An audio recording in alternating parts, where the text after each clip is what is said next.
Hello,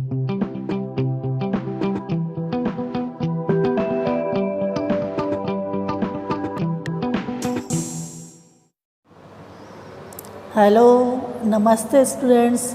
आज हम सीखने को प्रभावित करने वाले कारक के बारे में जानेंगे, क्योंकि एक बालक सीखता है तो उसके पीछे बहुत कुछ कारक उसे प्रभावित करते हैं। जैसे वो स्वयं का उसका व्यवहार, उसकी योग्यता, फिर उसका शिक्षक, फिर जो पाठ्य वस्तु है, फिर जो टीचिंग मेथड है और जो उसका वातावरण है। तो ये 5 कारक मिलकर एक अधिगम को प्रभावित करते हैं। इन 5 कारक के सहयोग से ही बालक सीखता है। अगर इन 5 कारकों का सहयोग सही है तो बालक का सीखना सफल रहता है। तो सीखने को प्रभावित करने में 5 कारक ये महत्वपूर्ण है। शिक्षार्थी खुद स्वयं, फिर शिक्षक, पाठ्य वस्तु, फिर शिक्षण की विधियाँ और उसका वातावरण। तो व्यवहार में परिवर्तन सीखना कहलाता है और सीखने पर किसी एक कारक का प्रभाव नहीं होता है। सीखने को प्रभावित करने वाले कारक हम 5 हैं और उनका आज हम अध्ययन करेंगे। फिर सीखने को प्रभावित करने वाले कारक में सबसे फर्स्ट हम पढ़ेंगे शिक्षार्थी से संबंधित कारक। शिक्षार्थी सबसे मेन होता है स्टूडेंट। सबसे पहले तो स्टूडेंट ही मुख्य होता है, क्योंकि अगर वो ही उसके अनुकूल नहीं है तो सीख नहीं पाएगा। तो शिक्षार्थी के लिए क्या क्या कारक महत्वपूर्ण होते हैं? तो सबसे फर्स्ट है शिक्षार्थी की आयु एवं परिपक्वता। हम जो भी कंटेंट या पाठ्य वस्तु बालक को पढ़ा रहे हैं तो वह पाठ्य वस्तु उस बालक की आयु के अनुसार है या नहीं है। तो हम कौन सी क्लास को पढ़ा रहे हैं? हम प्राथमिक क्लास को पढ़ा रहे हैं, पूर्व प्राथमिक क्लास को पढ़ा रहे हैं, या उच्च प्राथमिक है या माध्यमिक है। तो उस कक्षा के अकॉर्डिंग उस बच्चे की आयु है या नहीं। अगर उस कक्षा के अकॉर्डिंग उस बच्चे की आयु में परिपक्वता नहीं है तो बालक उसे सीख नहीं पाएगा, क्योंकि उसका संपूर्ण शारीरिक विकास नहीं हुआ है। तो हम बालक की आयु को देखकर ही उसका अध्ययन कराएंगे, वही हम शिक्षण विद्या काम में लेंगे। फिर बुद्धि। अगर हम कौन सी कक्षा में पढ़ा रहे हैं तो बालक की बुद्धि का भी ध्यान रखकर हमें अध्ययन कराना होगा। बालक एवरेज स्तर के हैं या तीव्र बुद्धि के हैं या निम्न स्तर के हैं, तो बालक की बुद्धि लेवल को देखकर ही एक शिक्षक को अपना अध्ययन कार्य कराना चाहिए। अगर बालक का बुद्धि लेवल अच्छा है तो वह उसे जल्दी सीख जाएगा, और अगर कमज़ोर है तो वह उसको ग्रहण नहीं कर पाएगा। तो हर समय एक शिक्षक को पढ़ाते समय बालक की बुद्धि लेवल को देखकर ही उसका अध्ययन कार्य कराना चाहिए कि उसका बुद्धि का विकास कितना हुआ है। अगर बालक का अच्छा बुद्धि लेवल है तो हम थोड़ी कठिन ले सकते हैं, और अगर बालक निम्न स्तर के हैं तो हमें पाठ्य वस्तु को थोड़ा सरल बनाना होगा। तो बालक की आयु और बुद्धि सबसे मेन होती है। हमें हमारे पढ़ाते समय हर समय हमने बच्चे के उसकी आयु और उसकी बुद्धि को अवश्य ध्यान में रखना है, क्योंकि बुद्धि और आयु से ही बालक अधिक सीखता है। अगर प्राथमिक कक्षा का बच्चा है तो वो छोटा है, तो उसके लिए हम सरल साधन लेंगे, टीचिंग मेथड ले रहे हैं, वो भी कहानी कविता लेंगे और उस चित्र आदि से उसे पढ़ाएंगे। तो हर समय बालक की आयु एवं बुद्धि को ध्यान में रखकर ही अध्ययन कार्य कराना चाहिए। फिर बालक का स्वास्थ्य, हेल्थ कैसी है? अगर बालक स्वस्थ है तभी वह कुछ सीख पाएगा। कहते हैं कि एक स्वस्थ मस्तिष्क में ही स्वस्थ मस्तिष्क एक स्वस्थ शरीर में निवास करता है। तो बालक का स्वास्थ्य अच्छा होना बहुत ही ज़रूरी है। अगर बालक का स्वास्थ्य अच्छा नहीं है तो वो कक्षा में बैठ नहीं पाएगा, वो अधिगम नहीं कर पाएगा। तो बालक के स्वास्थ्य का भी ध्यान रखना चाहिए। अगर किसी कारण से बालक अस्वस्थ है तब उसे अधिगम में बाधा पहुंचेगी। तो आयु, बुद्धि, स्वास्थ्य, ये सभी जो शिक्षार्थी से जो संबंधित कारक है वो सबसे मेन कारक है। अगर बालक की स्वस्थ नहीं है, उसकी बुद्धि ही कम है, आयु में भी वह उस क्लास के अकॉर्डिंग नहीं है, तो वह अधिगम में उसे बाधा पहुंचेगी और वह अधिगम नहीं कर पाएगा। फिर अवधान, मतलब वो पढ़ाए जाने वाली विषय वस्तु के प्रति कितना ध्यान से उसे पढ़ रहा है। अगर बालक को जो विषय वस्तु है वो अगर कठिन लग रही है तब भी वो उसे नहीं सीख पाएगा।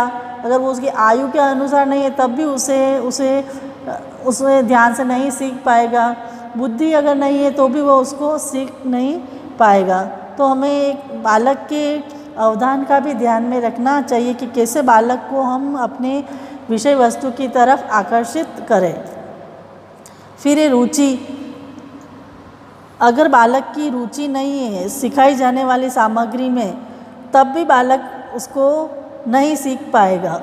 सबसे पहले रुचि होनी ज़रूरी है। अगर जो सब्जेक्ट पढ़ाया जा रहा है उसमें अगर स्टूडेंट की रुचि नहीं है तो भी बालक नहीं सीख पाएगा। तो एक शिक्षक को चाहिए कि वो कैसे अपनी जो लेसन प्लान है उसमें बच्चों का ध्यान अपनी तरफ आकर्षित करे, उसको कैसे अपने टॉपिक को इंटरेस्टिंग बनाए। वो उसको कहानी, कविता, उदाहरण, प्रयोग, घटना, जो भी उस विषय वस्तु की नेचर है उस हिसाब से वो टीचिंग मेथड लेकर उसको पढ़ाए ताकि बच्चे का इंटरेस्ट अपने लेसन की तरफ आ जाए। फिर अभिवृद्धि, मतलब अभिवृद्धि मतलब ग्रोथ, बालक की शारीरिक विकास हुआ है या नहीं। जैसे शेषवावस्था में बालक का क्या शारीरिक विकास होता है, फिर बाल्यावस्था में कैसा होता है, किशोरावस्था में कैसा होता है और युवा अवस्था में कैसा होता है। तो बालक की जो ग्रोथ है वो उसके अनुकूल हुई है या नहीं, उसके अनुसार भी एक अध्ययन कार्य कराना चाहिए। अगर बालक की ग्रोथ उसकी एज के अकॉर्डिंग नहीं हुई है तब भी बालक को अधिगम करने में बाधा पहुंचेगी। उसका संवेगात्मक विकास कैसा हुआ है, उसका भावात्मक विकास कैसा हुआ है, उसका गत्यात्मक विकास कैसा हुआ है। तो अगर बालक का जो ग्रोथ है, उसका डेवलपमेंट है, अगर ये उसकी एज और के अकॉर्डिंग नहीं हुआ तब भी बालक उसको नहीं सीख पाएगा। फिर अभिप्रेरणा, अभिप्रेरणा बहुत ही ज़्यादा इम्पोर्टेंट होती है क्योंकि अभिप्रेरणा के माध्यम से ही बालक सीखता है। और अभिप्रेरणा हम उस आंतरिक शक्ति को कहते हैं जिससे क्रियाशील होकर बालक के सीखने के लिए तत्पर होता है। तो अभिप्रेरणा के माध्यम से ही बालक में सीखने के प्रति रुचि एवं अवधान बनता है। तो शिक्षक को एक समय समय पर बालक को मोटिवेट करते रहना चाहिए। मोटिवेट करने से ही बालक अधिक सीखता है। उसे अपने पढ़ाए जाने वाले कंटेंट की उपयोगिता बतानी चाहिए, उसकी छात्र की प्रशंसा करनी चाहिए, उसे प्रोत्साहन देना चाहिए, उसे पुरस्कार देना चाहिए। तो इन नई नई तकनीकों को अपनाकर मोटिवेशन देकर हम शिक्षार्थी को अधिगम करा सकते हैं। फिर दूसरे नंबर पर होता है शिक्षक से संबंधित कारक। वो तो थे शिक्षार्थी से संबंधित कारक, अब ये शिक्षक से संबंधित कारक कि शिक्षक कैसा होना चाहिए, कि शिक्षक में क्या क्या गुण होने चाहिए। अगर शिक्षक ही सही नहीं है, वो अपना जो कंटेंट है वो उसको कम्युनिकेट कर पा रहा है या नहीं कर पा रहा है, अगर उसका कम्युनिकेशन सही नहीं है तब भी बालक नहीं सीख सकता है। तो शिक्षक का भी छात्रों पर प्रभाव पड़ता है। अच्छा शिक्षक का प्रभाव बच्चों पर अच्छा प्रभाव पड़ता है। तो सबसे पहले शिक्षक का होता है शिक्षक के ज्ञान का प्रभाव। तो शिक्षक का ज्ञान कैसा है, उसे अपने विषय वस्तु का ज्ञान है या नहीं, उसे अपने सब्जेक्ट का ज्ञान है या नहीं है। तो शिक्षक को अपने विषय वस्तु की पूरी तैयारी करनी चाहिए। जब उसे पूरी पाठ योजना तैयार करके ही क्लास में अपना प्रस्तुतिकरण करना चाहिए। अगर 1 घंटे की क्लास है तो कम से कम उसे पूर्व तैयारी करनी चाहिए 2-3 घंटे की। मतलब जितनी शिक्षक की पूर्व तैयारी होगी उसे अपने विषय का ज्ञान होगा, उतना ही उसका पाठ प्रभावशाली रहेगा। तो शिक्षक को अपना ज्ञान का निरंतर बढ़ाना चाहिए, उसे समसामयिक घटनाओं से जुड़ा रहना चाहिए। अपने विषय में क्या क्या नए नए शोध हो रहे हैं, नई नई बातें आ रही हैं, तो विषय का पूरा ज्ञान होना चाहिए, उसे अपने विषय से जुड़ना चाहिए। एक शिक्षक को निरंतर अध्ययन करना चाहिए। और एक शिक्षक वही होता है जो जीवन भर स्टूडेंट बनकर रहता है। मतलब शिक्षक को हर समय सीखते रहने का प्रयास करना चाहिए। उसे हमें हर समय अपनी आयु को नहीं देखनी चाहिए कि मैं इतना बड़ा हो गया हूँ, मैं अब क्या सीखूँ। तो सीखने की कोई उम्र नहीं होती है। तो शिक्षक को अपना ज्ञान का निरंतर विकास करना चाहिए। अगर शिक्षक का ज्ञान अच्छा है तो बच्चा अधिक अधिगम कर पाएगा और वो उस शिक्षक की क्लास में आना चाहेगा। तो शिक्षक को सबसे पहले अपने ज्ञान का विस्तार करना चाहिए, उसे अपने ज्ञान में अपडेट रहना चाहिए। फिर कौशल का प्रभाव। शिक्षक कैसे कौशल अपना रहा है, अपनी जो पाठ्य वस्तु है उसमें वो कैसे कौशल अपना रहा है, वो ज्ञान में पूर्ण हो या नहीं है, कौशल में दक्ष है या नहीं है, वो अपने विचार, अपने भाव, अपने कंटेंट को कम्युनिकेशन कर पा रहा है या नहीं कर पा रहा। तो उसका कम्युनिकेशन स्किल अच्छी होनी चाहिए, अपनी बात उसे छात्रों तक प्रभावशाली ढंग से पहुंचानी चाहिए। तो शिक्षक को बोलने की कला, हाव भाव, प्रदर्शन, उसका ध्यान रखना चाहिए। फिर थर्ड, व्यक्तित्व का प्रभाव, कि शिक्षक का व्यक्तित्व कैसा है। उसको एक शिक्षक को जब क्लास में आता है तो उसे अपने व्यक्तित्व का भी ध्यान रखना चाहिए कि वो किस प्रकार से क्लास में आ रहा है, उसका पहनावा सही है या नहीं है। क्योंकि जो छात्र होते हैं वो शिक्षक का ही अनुकरण करते हैं। तो शिक्षक का पहनावा भी हर समय प्रभावशाली होना चाहिए, उसके बाल सही होने चाहिए, कपड़े उसे सही पहनकर आने चाहिए, उसके बोलने का ढंग, उसके प्रस्तुतिकरण का ढंग सभी प्रभावशाली रहना चाहिए। फिर सकारात्मक व्यवहार का प्रभाव, कि शिक्षक का व्यवहार छात्रों के प्रति कैसा है, पॉजिटिव है या नहीं। मतलब एक शिक्षक को अपने छात्रों को समझना चाहिए और उसमें अच्छी बातें छात्रों तक पहुंचानी चाहिए। उसे छात्रों की समस्याओं को अधिक से अधिक जानना चाहिए।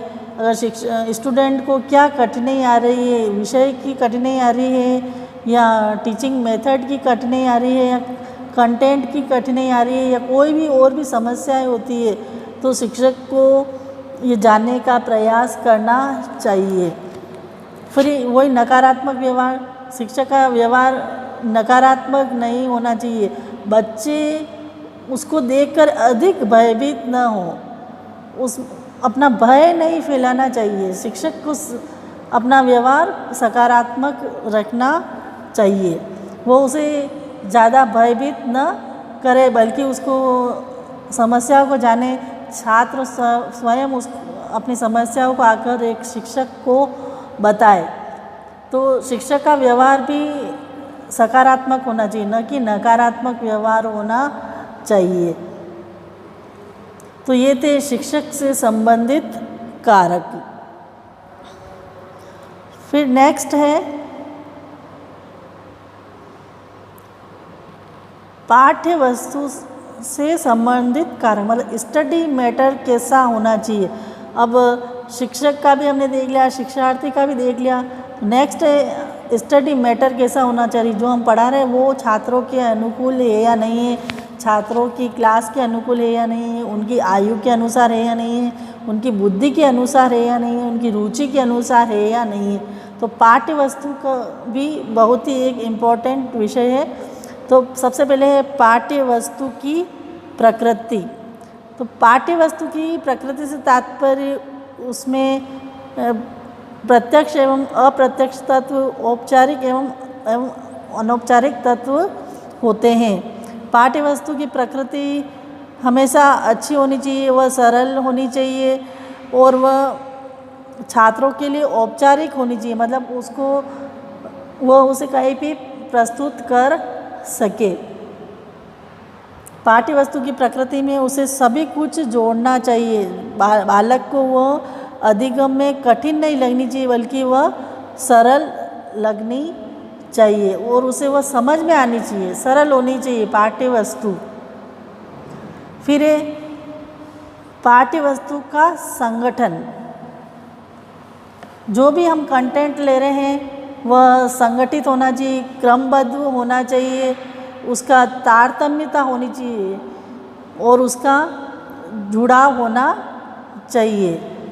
स्टडी मैटर में सरल से कठिन की ओर होना चाहिए, सूक्ष्म से स्थूल की ओर होना चाहिए और उसमें सभी कुछ समावेश होना चाहिए। अगर हम जैसे भूगोल की ले रहे हैं पाठ्य वस्तु, तो उसमें जैसे भौतिक भूगोल ले रहे हैं तो भौतिक भूगोल से संबंधित सारे तथ्य उसमें सम्मिलित होने चाहिए।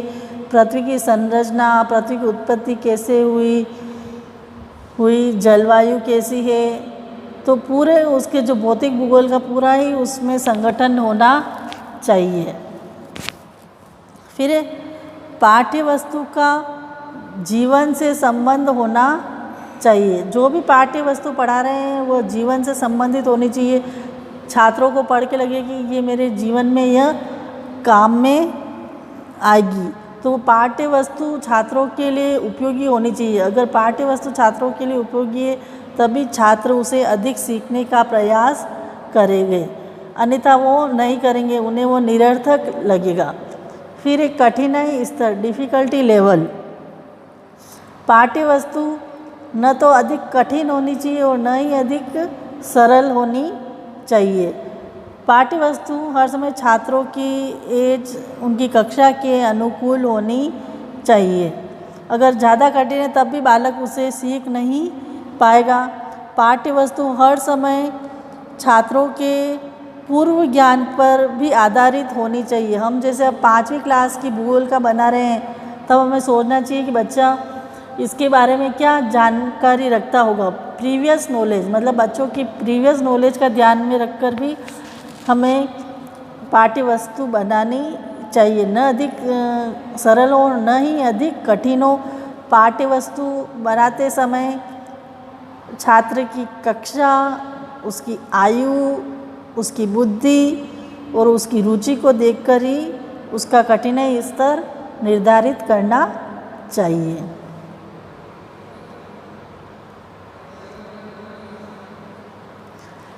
फिर नेक्स्ट 4th है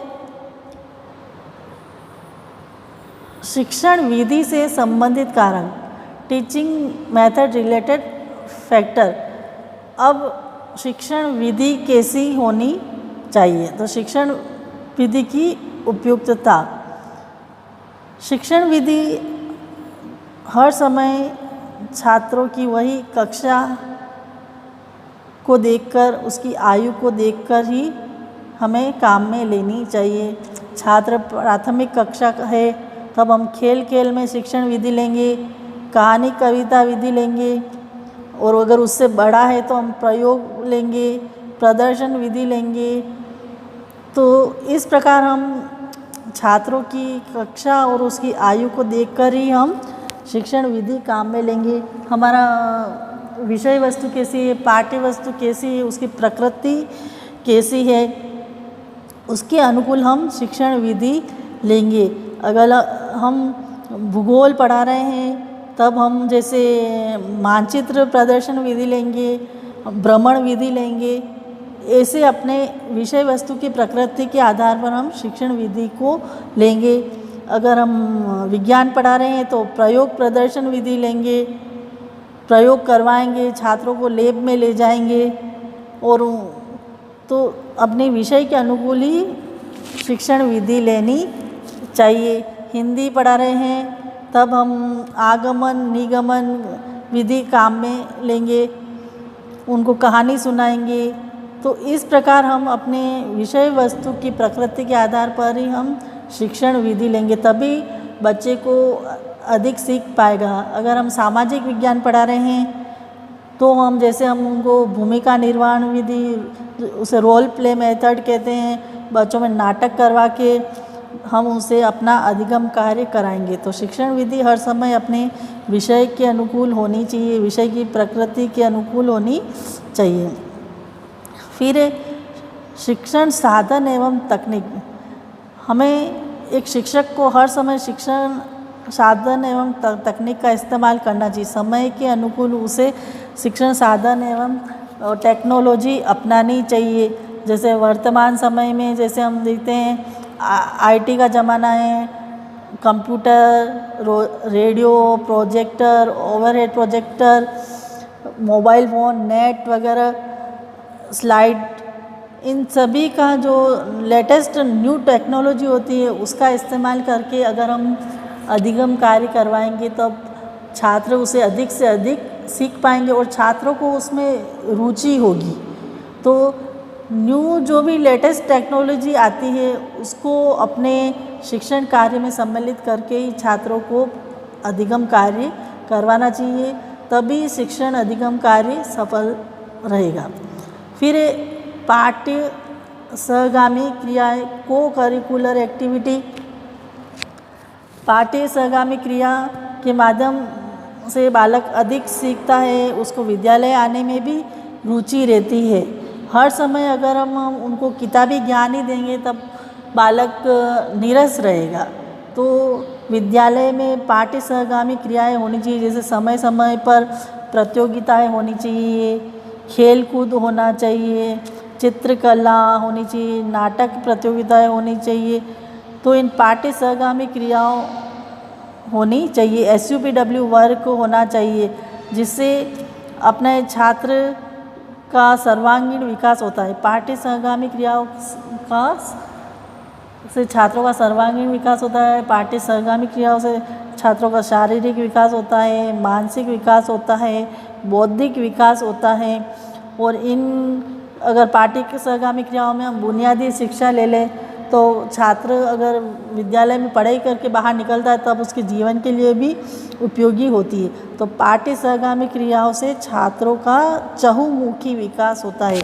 तो पाठ्य सहगामी क्रियाओं को अपने पाठ्यचर्या में अवश्य शामिल करना चाहिए।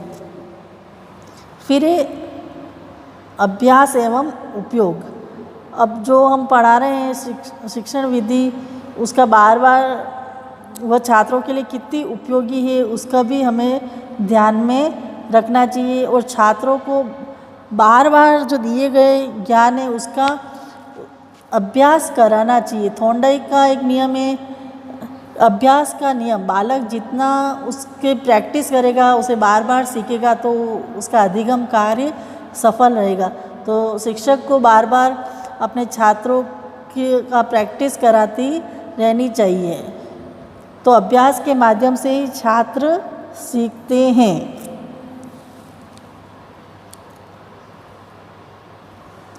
नेक्स्ट है पर्यावरण से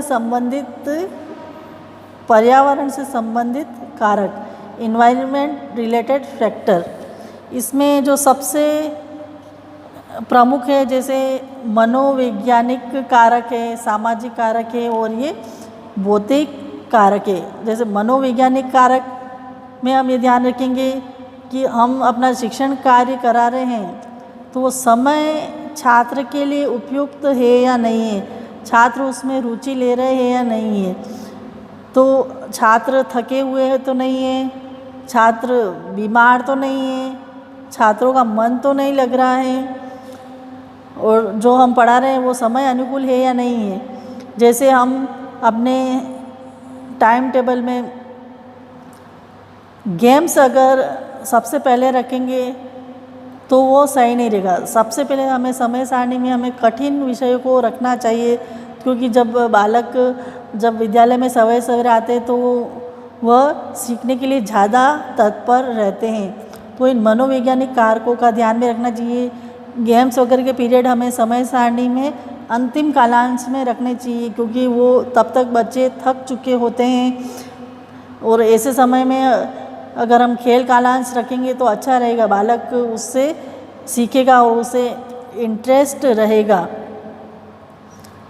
तो बालक के मनोवैज्ञानिक कारकों को भी ध्यान में रखना चाहिए। बालक का अगर बुद्धि लेवल से कठिनाई ज़्यादा है तो भी उसको हमें पाठ्यक्रम को सरल बनाने का प्रयास करना चाहिए। बालक थके हुए तो नहीं है, बालक को कब विश्राम की आवश्यकता है, तो इन सभी कारकों को ध्यान में रखना चाहिए।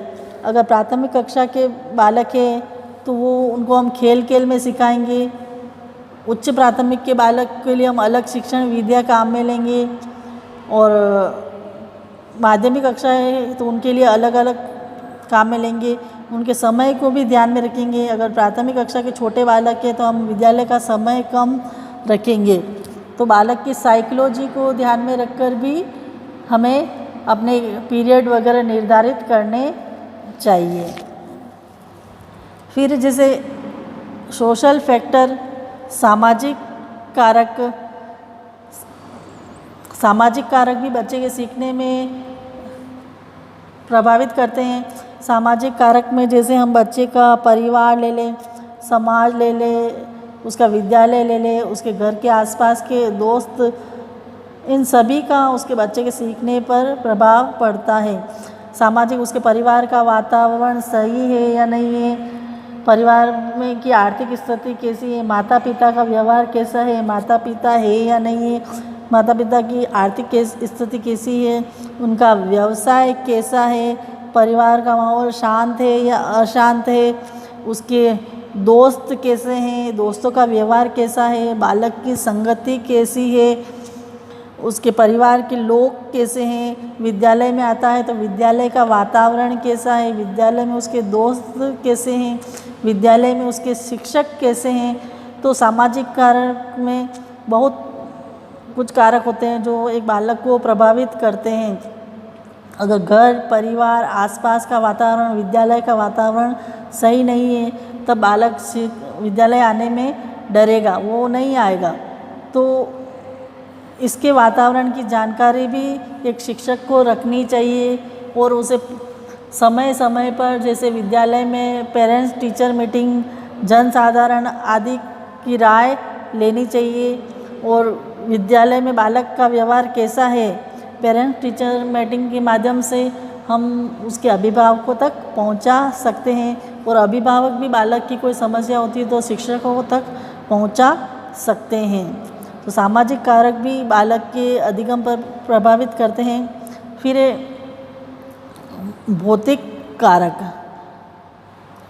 कारक में जैसे हम देख सकते हैं कि मौसम कैसा है, विद्यालय का वातावरण कैसा है। जब बालक विद्यालय में आता है तो विद्यालय का भौतिक वातावरण कैसा है, विद्यालय ज़्यादा दूर तो नहीं है घर से, फिर विद्यालय में कक्षा कैसी है, विद्यालय में पानी की व्यवस्था है या नहीं, शौच जाने की व्यवस्था है नहीं, लड़कियों के लिए अलग से बाथरूम की व्यवस्था है या नहीं, पंखे है या नहीं, शाम पर उनके बैठने के लिए टेबल चेयर आदि है या नहीं है, अच्छी हवा की व्यवस्था है या नहीं है। तो ये सभी भौतिक कारक भी बच्चे के अधिगम पर प्रभाव डालते हैं। तो एक शिक्षक को भौतिक कारकों का भी ध्यान में रखना चाहिए। उसे ऑल ओवर छात्रों का मनोवैज्ञानिक कारक, सामाजिक कारक और भौतिक कारक सभी को ध्यान में रखना चाहिए। इन सभी कारकों के सहयोग से ही बालक अधिगम कर पाता है। अगर इसमें कहीं पे भी बाधा होती है तो वह सीख नहीं पाता है। तो एक बालक को सीखने में ये पांचों कारक बहुत ही महत्वपूर्ण है। तो इन पांचों कारक को अच्छे से अच्छा बनाने की कोशिश करनी चाहिए, जिससे छात्र सीखने में रुचि लें और वह विद्यालय में भी आए। धन्यवाद।